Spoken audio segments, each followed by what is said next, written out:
All right. Here comes hour number 3. Week 4.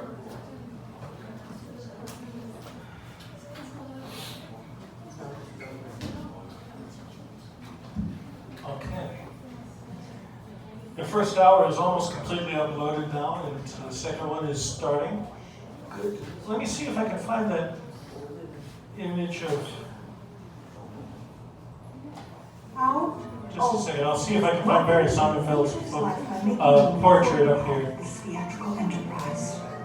Go. There he is. Yep, that's him. Barry Sonnenfeld, shown with a powdered wig, suggesting that he was a lawyer, probably related to Justice Strauss, too. All right. Go home. Spend some time with your new father.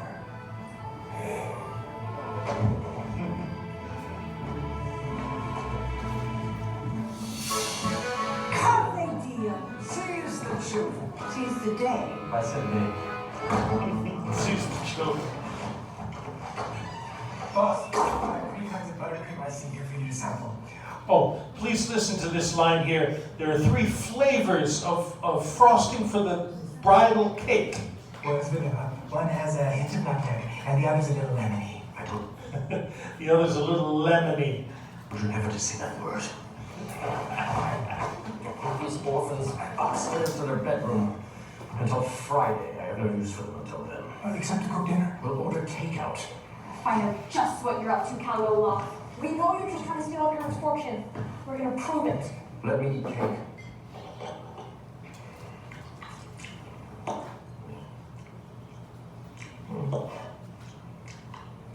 Mine. He likes the lemony one. Get into your pajamas and say your prayers, unless you're atheist. You can't just keep us in here. You know who always says that? Prisoners. Listen to us, Count Olaf is... No, you listen to me. Boy, you listen very carefully. The only reason why Count Olaf hasn't torn you from the clear is because he hasn't gotten hold of your fortune. Did you ask yourself this question, all of you?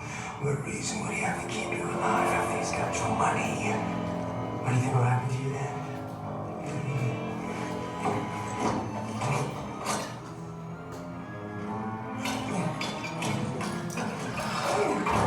This is terrible, terrible.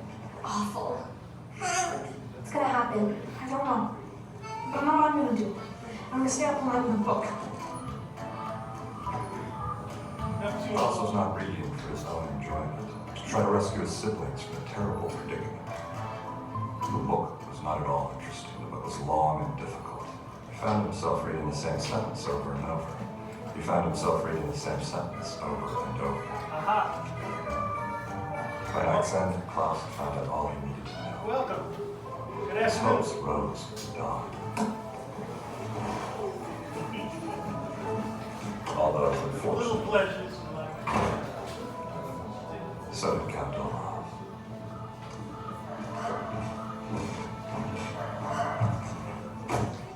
What are you doing here? You're supposed to be in your room. I was in my room all night. Wanna know what you're up to? Me? I'm just having my morning coffee, although I can't seem to find the sugar. The only council requirements were a statement of active acquiescence by both participants, utilizing the local currency if necessary, and the signing of an explanatory document in the bride's own hand. Let me give you a piece of advice. If you use fancy pants words first thing in the morning, you're going to end up a very lonely man. I figured out your scheme. You're not going to marry Violet figuratively, you're going to marry her literally. Literally? That's outrageous. Wait. Literally? Literally. You don't know the difference between figuratively and literally, do you?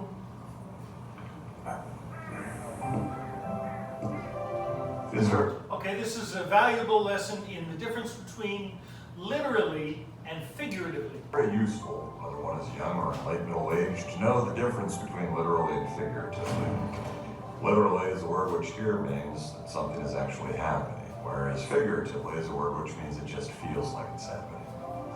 If you are literally jumping for joy, for instance, that means that you are leaping through the air because you are very happy. I'm leaping in the air because I'm very happy. If you are figuratively jumping for joy, it means that you are so happy you could jump for joy. You're saving your energy for other matters. I'm so happy I could jump for joy, but I'm saving my energy for other matters. So literally it would be an actual marriage, whereas figuratively we would be marrying her for the purposes of theatrical entertainment. I knew that. I was testing you. If my sister says I do and signs a piece of paper while Sister Strauss is in the room, she's legally married. This play won't be pretend, it'll be real and legally binding. I wouldn't marry your sister if she were the last orphan on Earth. A man like me can acquire any number of beautiful women who don't complain about doing their chores. What's in it for me? A legal husband has titular and practical control over any relevant fiduciaries, resulting in adequate financial dominion over any spousal I holdings. don't think a boy your age ought to be using the word titular. If you became Violet's husband, you gain complete control over the boyhood fortune, but a prospective spouse must be chronologically sound and appropriate in regards to the age of consent according to prevailing community standards. My sister isn't old enough to get married, even if she wanted to. Tell me, bookworm, can you name me a language that was spoken by ancient Romans and is still spoken by very irritating people today? Latin. That's right. And can you translate the Latin phrase in loco parentis? You got it. Our 2-year-old parent. That's right. And that's me. You see, Violet can get married if she has the permission of her legal guardian. And she does. In fact, she has more than permission. She has enthusiasm. The enthusiasm in the role of to participate in your horrible plot. Mr. Poe will hear about this. Your play will not be performed and you will go to jail. Here comes trouble, throw the rusty off. Excuse me. Sorry to interrupt everyone, but that brave and clever boy with the horrible glasses has just figured out our dastardly plan. Yes, thanks to his stupendous library book, the orphans have achieved a grand victory over our evil ways. Oh no, whatever we do, I guess we will go to jail for a very long time. I guess that proves reading really is fundamental. Violet, do you think your booky little brother is very brave and clever? His work speaks for itself. Carl was married for him, while you and Justice Strauss and everyone else insisted to play. I'm not old enough to get married. You can get permission from your legal guardian. In loco parentis. We have to get Sunny and get out of this wretched place.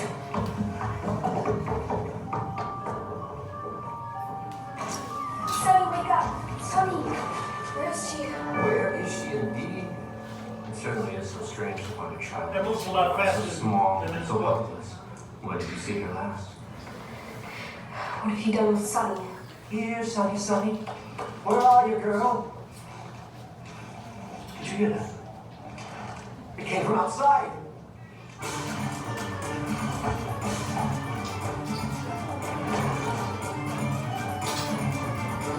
Sunny? Oh, you're not looking in the right place. For children who read so much, you two are remarkably unintelligent. She's not here. Oh, don't look so down. I'd say things are looking up, up, up.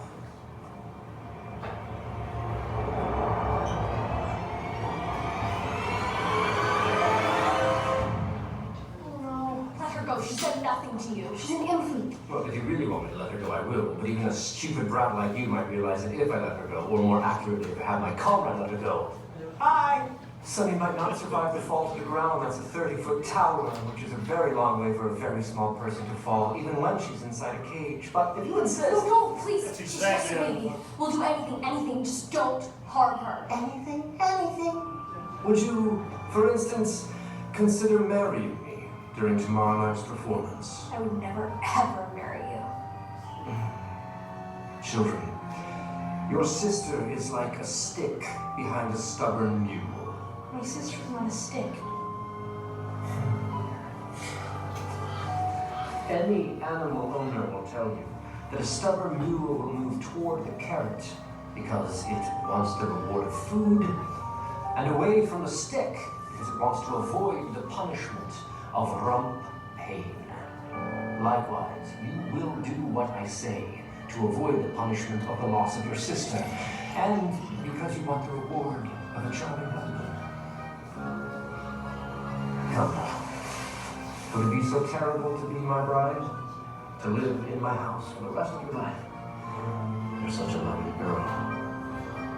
After the wedding, I will dispose of you like your brother and sister. That's pretty Let nasty. Sunny go. I will marry you. Marble dog! I will let Sunny go after tomorrow night's performance. Until then, she will remain in the tower room for safekeeping. That is all. You're a terrible man. I may be a terrible man, but I have concocted a foolproof way of getting your fortune. What have you done? Slightly different.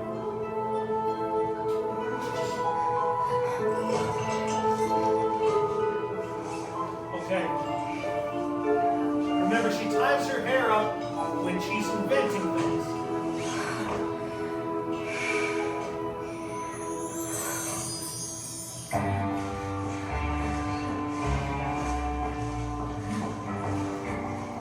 Oh, it's Jacqueline. I mean, Gustav.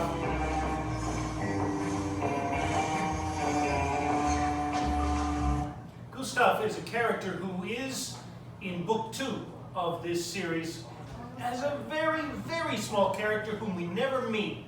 But in this version, we do meet Gustav. I wish I had an inventor here. I was thinking the same thing. Stop! Jacqueline,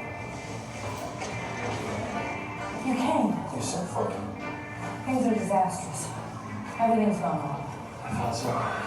Dr. Montgomery and I were expecting the Baudelaire children days ago. Dr. Montgomery's supposed to be the new guardian. That's what the Baudelaire parents wanted in case of fire. What went wrong? Why haven't we seen them? Mr. Poe listened to the advice of a consultant. A consultant? Dear God, why would anyone listen to a consultant? I'll give you a hint. His name rhymes with rice pilaf. Are you free Friday night to attend the theater? We might be able to get things back on track without calling attention to ourselves. Of course. But what shall we do until then? Could you cut these ropes for me? The children must be so frightened. We're all frightened, Gustav. Sunny must be so frightened. We're all frightened, Klaus. You should get some sleep. Pure dismantle in my bed. You Sunnies, you stayed up all last night trying to find out Count Olaf's plot. It's my turn. It didn't help us. Yes, you did. You just didn't finish the job. Remember when our parents first brought Sunny home? She ripped the doorknob off the nursery. Mother and Father, they made me promise to always look after you two and make sure you don't get into any trouble. Let me keep my promise. So that line actually was spoken by the narrator in the book, but because, I guess because it looks better on the screen for Violet to speak that out loud, she is saying it herself.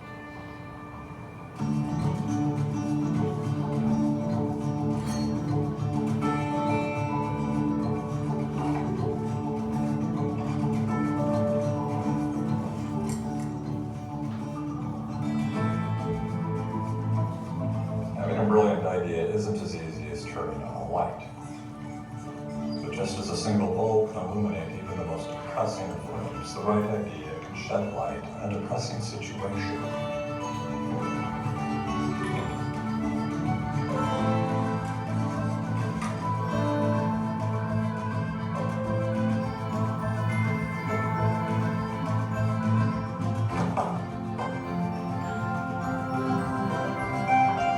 That's the pasta maker from last time.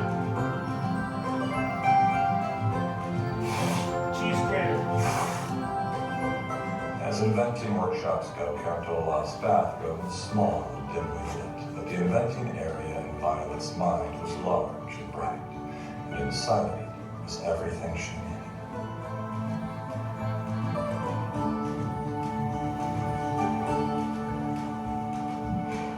So she's making a grappling hook right now. In the book, it was a spider. In the movie, it was an umbrella. In this case, it's an actual hook.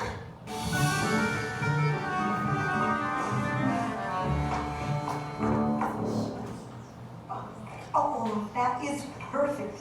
It's so wonderful that in addition to your many talents, you have a marvelous eye for fashion. Without being a sissy. Without being a sissy. Who's that? I think what's his name is shaving. Right. Tell me if this is too much baby's breath. I thought you were marrying the older one. No. No, sprigs of baby's breath in Violet's hair. Oh.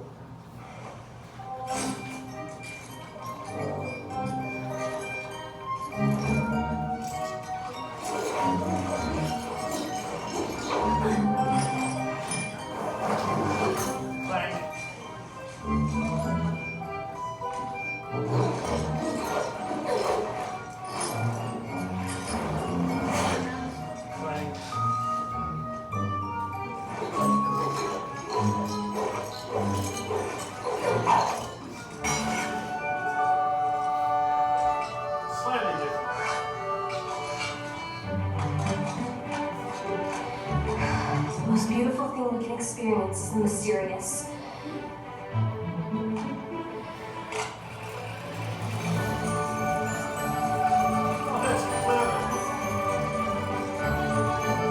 It is the source of all true art and science.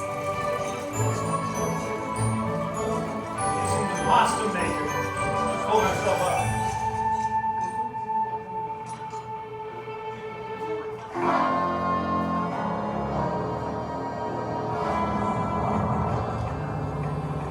Oh boy.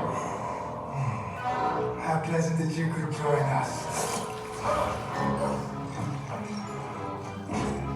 What are you gonna do with me? I said, have a seat. You didn't.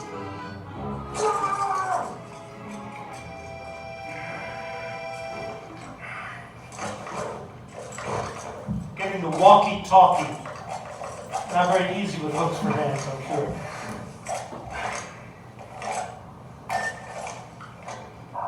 Boss, it's me. Me? Your henchman? Yeah. Your blushing bride just climbed up here to try and rescue the biting brat. Oh, I don't know. Some sort of, a ropey thing? It's a grappling hook. She said it was a grappling hook. I don't know, boss. No, yes, boss, of course, I understand. She's yours. Okay. Over and out. Over and out? Oh, I mean, I think it's kind of a walkie-talkie slang for goodbye. So, I'm sorry. Okay, fine, yeah. Okay, goodbye. Count Olaf is very displeased with his bride. Not his bride. Oh, very soon you will be. Which means that I will soon be your henchperson-in-law.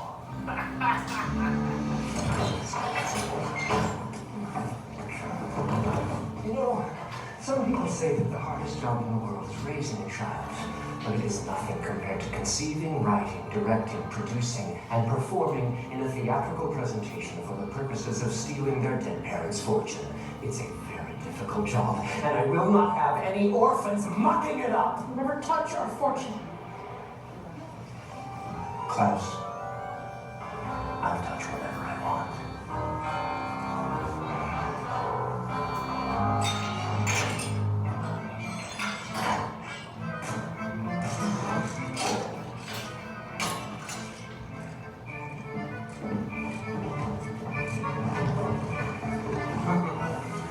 When the sand runs out in the hourglass, I call it, your sister will be married with me.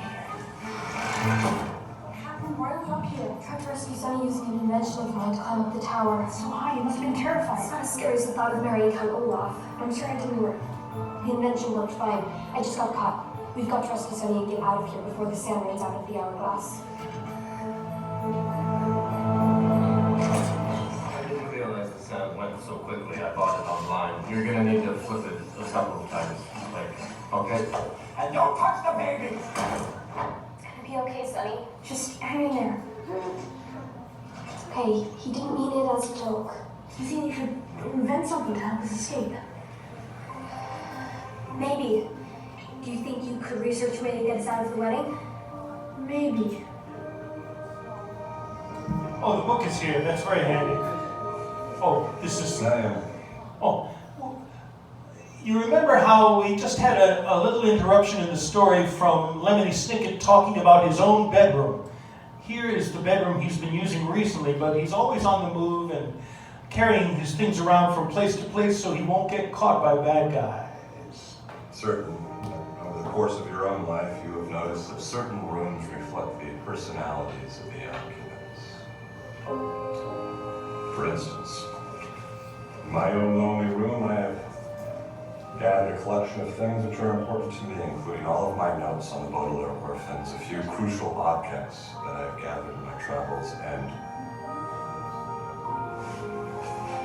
a blurry photograph taken a long time ago, a woman named Beatrice, which I look at from time to time while writing this account from across what was once a prominent theater, no more able to help the Baudelaires and the objects they found in Count Olaf's tower room. See, the bird cage is right behind him.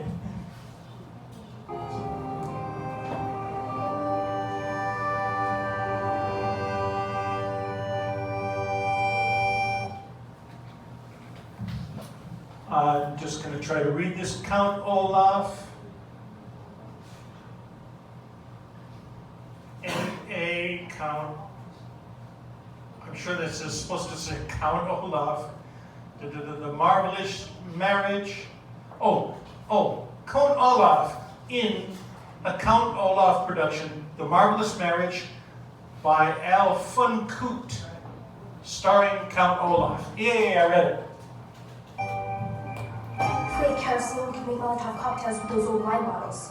For Molotov cocktails. They're small bombs. If we throw them out the window, we could attract attention. We don't have any kerosene. If you don't say I do and you don't sign a document with your own hand, then you won't be legally married. Then Olaf will drop Sonny off the tower. Certainly you would. Come, orphans. It's time for the big event. My associate here. Hello. Good to see you again. I'll stay with your sister, and we'll be in constant contact with the use of these walkie-talkies. If anything goes wrong during tonight's performance, your sister will be dropped to her death. Shall we?